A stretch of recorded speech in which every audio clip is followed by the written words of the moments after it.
Europe 1. Le grand direct des médias sur Europe 1, Guillaume Janton. Elle a été successivement, c'est très dur à dire ce mot, chroniqueuse puis animatrice. Depuis quelques années, elle est même devenue marieuse avec qui veut épouser mon fils. Et aujourd'hui, 10 couples parfaits sur NT1. Elle est celle qui marie, mais avec qui tout le monde voudrait se marier. Bonjour Elsa Fayer. Bienvenue sur Europe 1. On vous retrouve donc chaque jour à 18h30 sur NT1 dans 10 couples presque parfaits. Une télé-réalité dans laquelle 20 célibataires doivent trouver la personne avec laquelle ils forment le couple parfait selon des tests. Qu'est-ce qui vous a séduit dans ce projet, Elsa Fayer ? Écoutez, déjà, je trouve que c'est une émission extrêmement innovante. On est dans un jeu de dating qui allie les rencontres et la stratégie. Donc, on est aussi bien dans la romance que dans un petit peu la prise de tête pour essayer de trouver qui nous correspond le plus. Et puis, moi, j'aime bien la mécanique du jeu. Voilà, c'est tous les jours, ils vont être confrontés à des nouveaux rendez-vous qui vont leur permettre de se découvrir un petit peu plus. Ils vont être poussés un peu dans leur retranchement. On va un peu les obliger à faire connaissance et à se dépasser un peu. Alors, pas seulement physiquement, mais aussi moralement, dépasser aussi tout ce qu'on pense être bon pour soi, aller au-delà de ce qu'on imagine, aller vers des profils qui ne correspondent pas totalement au premier regard, aller voir un petit peu plus loin. Donc voilà, cette mécanique est forte, c'est une mécanique sur laquelle repose ce programme. Et puis surtout, j'étais fan d'Are You the One, qui est le programme d'origine. Voilà, et c'est une adaptation. Et c'est la première adaptation en France, oui. Alors ces couples sont donc compatibles selon des tests. Comment est-ce qu'ils ont été réalisés, ces tests ? En fait, ils ont été réalisés face à une psychologue qui s'est attachée à recevoir chacun des candidats, une première partie en tout cas des candidats, pour savoir ce qu'ils voulaient vraiment et essayer de mettre en face, en fonction de leurs désirs, des personnes qui leur correspondent. Donc c'est des tests pas tellement scientifiques, plus psychologiques. Alors, plus psychologique, comportementaliste aussi, désir aussi, parce qu'il faut savoir de quoi on a envie dans un premier temps, parce qu'il faut que ça leur corresponde complètement. On ne va pas au-delà de ce qu'ils veulent. On attend d'abord de savoir ce qu'ils ont envie d'avoir dans leur vie pour pouvoir leur proposer quelque chose. Mais c'est pas si évident que ça de découvrir de qui il s'agit. Est-ce que ça marche, ces tests ? Bien sûr que ça marche, évidemment, ça marche. Ça marche déjà dans la vie, sur les sites de rencontres. Voilà. Il y a beaucoup de moyens aujourd'hui de faire de jolies rencontres. La télé-réalité, et cette télé-réalité prend le relais également. Voilà, mais après, c'est un chemin qui est très personnel. Nous, on n'impose rien. On demande, voilà, aujourd'hui, dans l'idéal, qu'est-ce que tu souhaiterais avoir ? On va le positionner face à la personne qui le désire.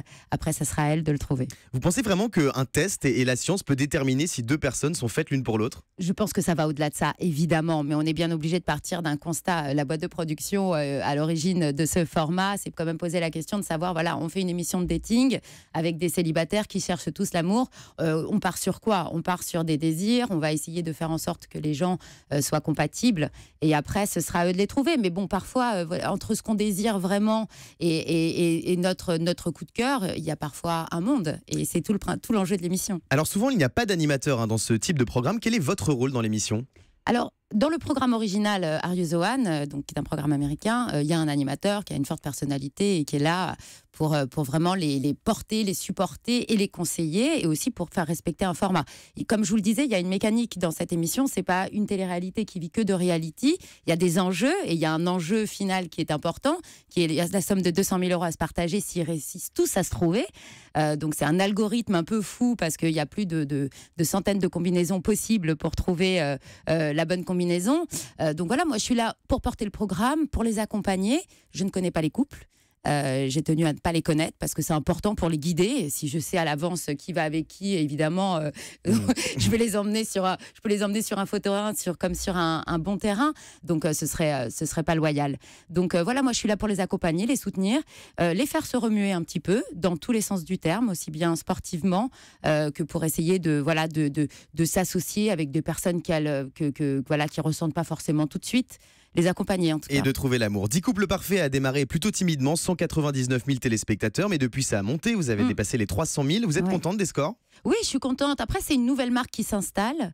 C'est une émission qui est proposée en France en quotidienne, donc c'est une grande première. À l'étranger, fort de son succès, c'est une émission qui est hebdomadaire. Donc c'est un vrai pari pour NT1 et pour la boîte de production ALP. En France, on aime bien les téléréalités quotidiennes, on aime bien s'attacher.